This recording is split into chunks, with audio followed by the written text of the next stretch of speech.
Welcome to Tracto Memo, where we listen together to the heartbeat of the machines that once left their mark on America's farmland. In today's video, you'll revisit 5 used tractors that remain famous for being fuel efficient and effective: the golden Minneapolis-Moline U, the red International Harvester 1066, the humble blue Ford 4000, the legendary John Deere 4020, and the beloved Massey Ferguson 135. Each one carries a story, a sound, a scent tied to the memories of generations of farmers. Join this nostalgic journey, and if you enjoy the warm atmosphere of Tracto Memo, don't forget to subscribe to the channel so you won't miss the next rides across fields of memory. Minneapolis-Moline U.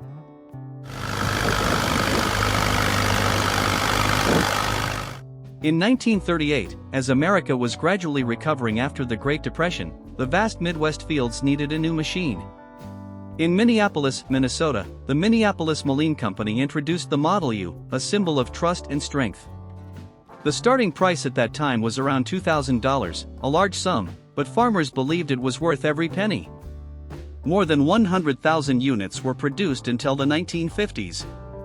Today, in the collector's market, a well-maintained U can reach $6,000 to $8,000. It was once popular throughout the Midwest, from Iowa to Nebraska, where corn and wheat farms stretched to the horizon.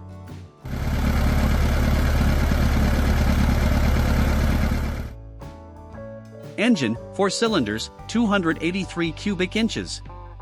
Power, PTO 36 to 40 horsepower, drawbar about 34 horsepower, engine 41 horsepower. Transmission, 5 forward gears, 1 reverse. RPM, 1,500. Fuel tank capacity, about 21 gallons. Drawbar pull, over 3,000 pounds. Dimensions and weight: length 140 inches, width 84 inches, weight nearly 6,000 pounds. The Minneapolis-Moline U was not just a tractor. It was a symbol of the transformation of American agriculture. With its strong build and signature yellow color like the morning sun, the U stood proudly in the yard, signaling a long but productive day ahead.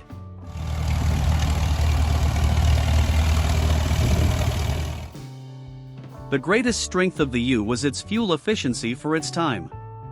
Despite being large, it used gasoline or mixed fuel efficiently. The 4-cylinder engine was strong, durable, and easy to maintain. The steady pop sound when starting brought confidence every harvest morning. Vast fields were plowed deep and even, saving time and labor. The engine sound was calm yet firm. Faint blue smoke blended with the morning mist. The rattle of steel on dirt roads recalled many golden corn harvests. When looking back, people often said, once, the whole village could tell a harvest season was beginning just by hearing the U start up. It was a shared memory, echoing across the countryside.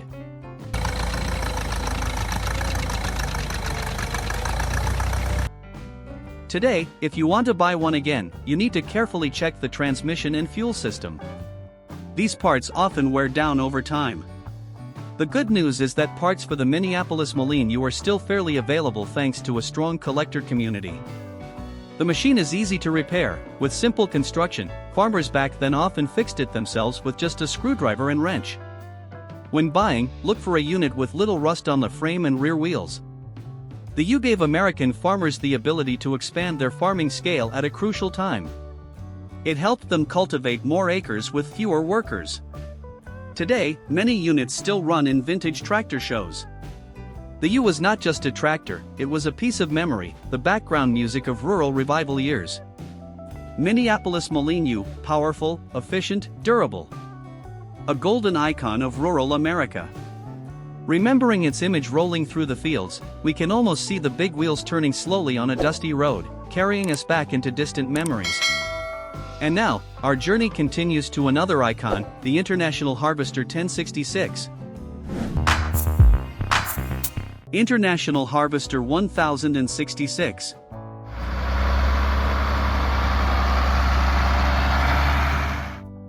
In 1971, America was entering a period of many changes.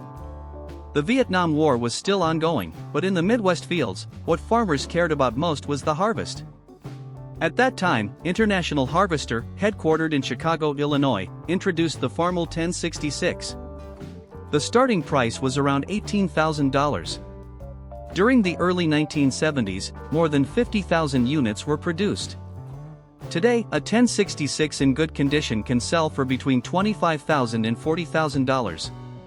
It was most popular in Iowa, Illinois, and Ohio, the heart of the Corn Belt.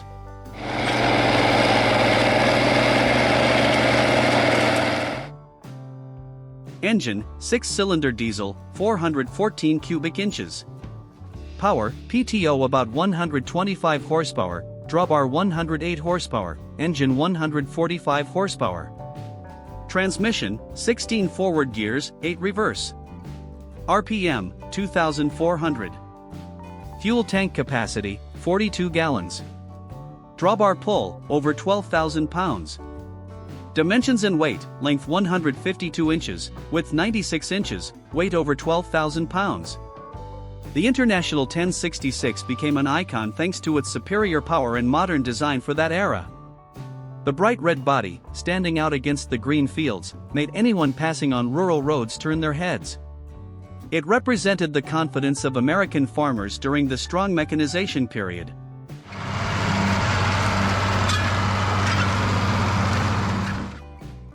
The International 1066 was considered a true workhorse. It had great pulling power, suitable for farms expanding their acreage. Farmers loved its fuel efficiency compared to the power it produced. The diesel engine was durable, with few breakdowns. In addition, the comfortable seat and partly soundproof cabin helped reduce fatigue during long working days. The deep sound of the 6-cylinder engine, when pulling a plow, was like a distant drumbeat. The smell of diesel mixed with freshly plowed soil created the familiar scent of harvest season. A farmer once said, "When driving the 1066, I felt I could plow all the way to the horizon without worrying it would give up." That was the confidence few machines could provide.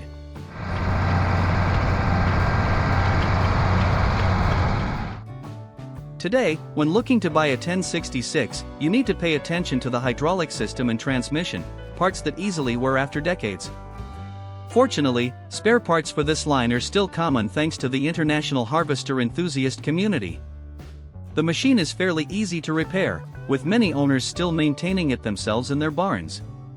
When buying, listen closely to the engine. It should sound steady and firm, without unusual vibrations. The International 1066 represented the era when American agriculture's output boomed. It helped boost corn and soybean yields to new heights. Today, many units still serve small farms, while others are displayed at fairs. Every time a 1066 appears, the eyes of the elderly light up, as if meeting an old friend again. International Harvester 1066, powerful, durable, red like the sunset over the prairie. When we remember it, it's as if we see fields stretching endlessly under the golden autumn sky, with the 1066 charging forward, leaving behind deep, straight furrows.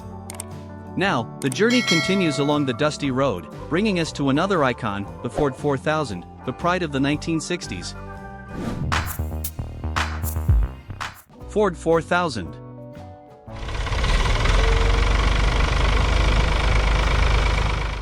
In 1965, as America was entering the boom era of agriculture, Ford Motor Company, from Dearborn, Michigan, introduced the Ford 4000. It was part of the 1000 series, replacing the earlier N and 600 lines. The starting price was about $4,500. Throughout the years 1965 to 1975, more than 500,000 units were produced worldwide. Today, a 4000 in good condition is valued at $6,000 to $12,000. It was popular across the eastern and southern United States, especially on small family farms.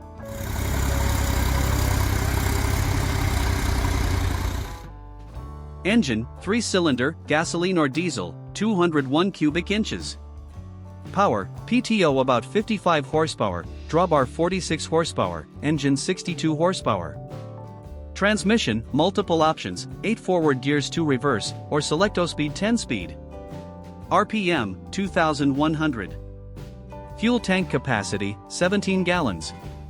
Drawbar pull, over 5,000 pounds. Dimensions and weight, length 130 inches, width 68 inches, weight about 5,300 pounds. The Ford 4000 became an icon because of its versatility. Not too big, not too small, it was suitable for many kinds of work, from plowing fields, planting vegetables, to livestock farming. The Ford blue paint and bright white hood made it recognizable from afar. For farmers, the 4000 was a loyal companion, unpretentious but always ready.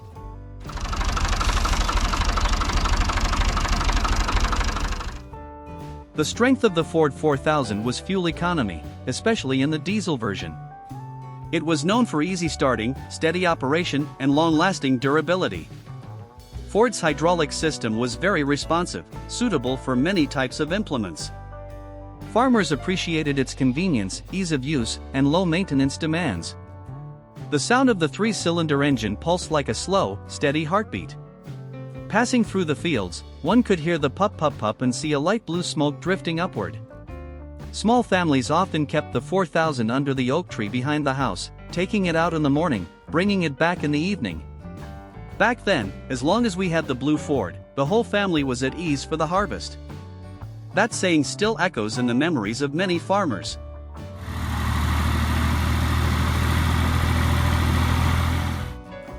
Today, the Ford 4000 remains popular because of its ease of repair.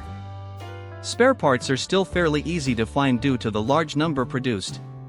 Points to watch are the electrical system and the selecto-speed transmission. If poorly maintained, they can be troublesome. When buying, test all the gears and check the hydraulic pump. Also, inspect the PTO shaft carefully to ensure it is not excessively worn. The Ford 4000 helped transform small-scale American agriculture. It enabled millions of farmers to mechanize without investing too heavily. To this day, many 4000s still work daily, proving their durability over time. In vintage tractor shows, the Ford 4000 often appears in its simple form, making viewers smile fondly. Ford 4000, humble, versatile, reliable. Its image rolling along dirt roads recalls childhood, where children sat on the hood, listening to the engine blending with the evening wind. A green memory, simple yet warm. The journey continues, and we stop beside a true monument of American agriculture, the John Deere 4020. John Deere 4020.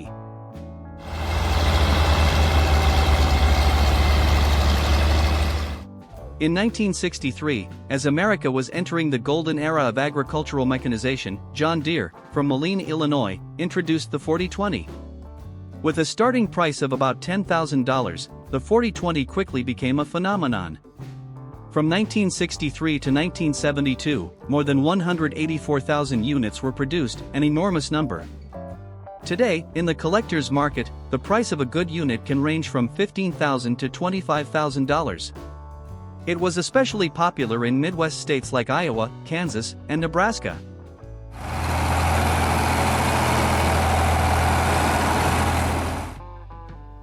Engine, 6-cylinder, gasoline, diesel, or LP gas, 404 cubic inches. Power, PTO 95 to 105 horsepower, drawbar 84 horsepower, engine 121 horsepower. Transmission, 8 forward gears 2 reverse, or optional power shift. RPM, 2,200. Fuel tank capacity, 34 gallons. Drawbar pull, about 7,000 pounds. Dimensions and weight: length 150 inches, width 89 inches, weight 9,500 pounds. The 4020 was considered the tractor that defined the 1960s. The green and yellow, John Deere's signature colors, became familiar sights in every rural town.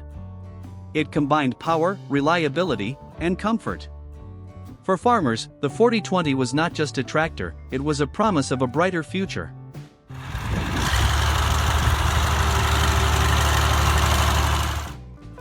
The 4020 was famous for fuel efficiency, especially in the diesel version. Its advanced closed-center hydraulic system made running many implements smoother. The cab was spacious, the steering light, the seat comfortable. This was the machine farmers could work on from dawn until dusk and still feel at ease. The 6-cylinder engine sound of the 4020 was as smooth as background music over the fields. Diesel smoke rose gently, blending with the smell of freshly cut grass. Children often sat on the back, laughing as the big wheels pressed deep tracks into the soft soil. Anyone who ever heard the 4020 start up on a spring morning will remember it for life. It was the countryside's melody, tied to the memories of generations.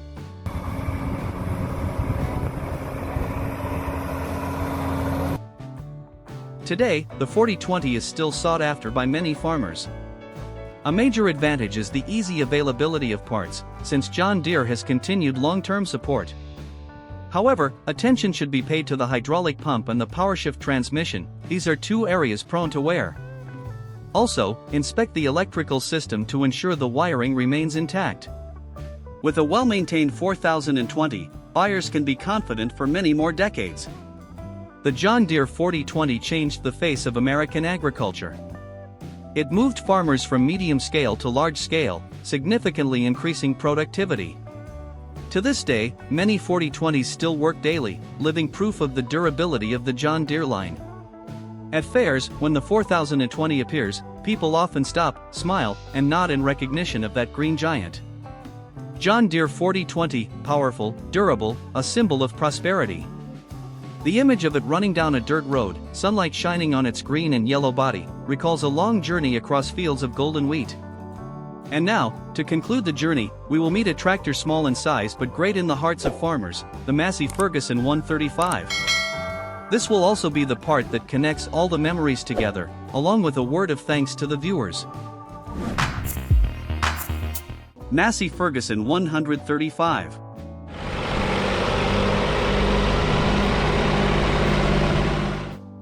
In 1964, when American agriculture needed compact yet efficient machines, Massey Ferguson, headquartered in Des Moines, Iowa, U.S. branch, introduced the 135. The starting price was about $2,800. Over more than 10 years, from 1964 to 1975, more than 400,000 units were produced. Today, on the market, an MF 135 in good condition is priced between $4,000 and $8,000. It was favored in the South and East, where small family farms were still common.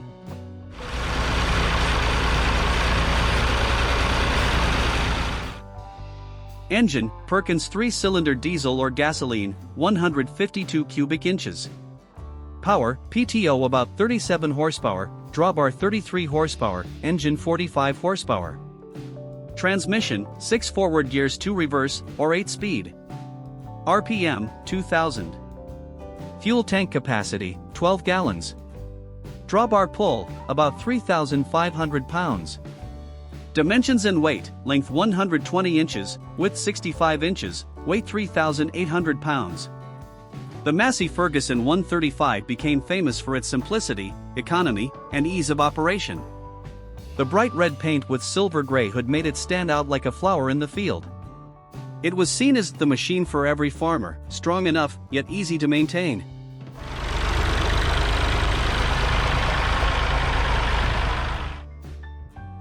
The MF 135 was praised as a fuel-saving workhorse. The Perkins 3-cylinder engine ran durably, consuming little fuel. It was easy to start, with few breakdowns, and suitable for many tasks: plowing, cultivating, pulling small wagons. Farmers loved its simplicity, little complicated technology, easy to learn, easy to use. The gentle pup-pup of the Perkins engine reminded many of childhood. Families often used the 135 to haul firewood, carry hay, sometimes even pull a wagon full of children to the county fair. The faint smell of diesel, the jingling of chains, and the blazing red summer fields, all tied to the small silhouette of the 135. Having a Massey Ferguson 135 was like having a loyal friend always waiting behind the barn.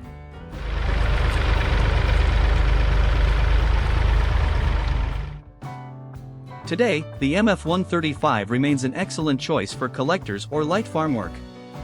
Spare parts are still plentiful and easy to find, thanks to the huge production numbers.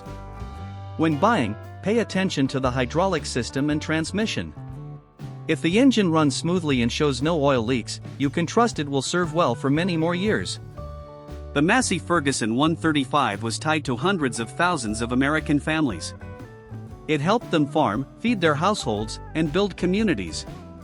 Today, the 135 still appears at vintage tractor shows, where old men sit reminiscing, eyes bright as they recall the long days in the fields. MF 135, compact, economical, durable. A machine that embodied the hard-working spirit of American farmers. Remembering it is like seeing the country road stretch out, the small wheels rolling slowly, and the red sunset covering the cornfields.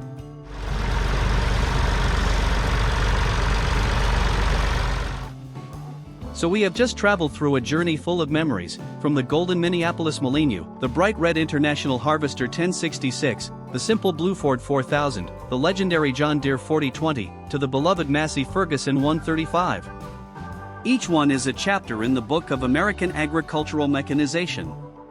If you have ever driven these machines, or have family memories with them, please share in the comments below. Don't forget to subscribe to the channel so we can continue the journey together across the old fields. Thank you for listening. See you again on the next journey, where we will awaken memories together, and keep the sound of those engines echoing forever across the homeland skies.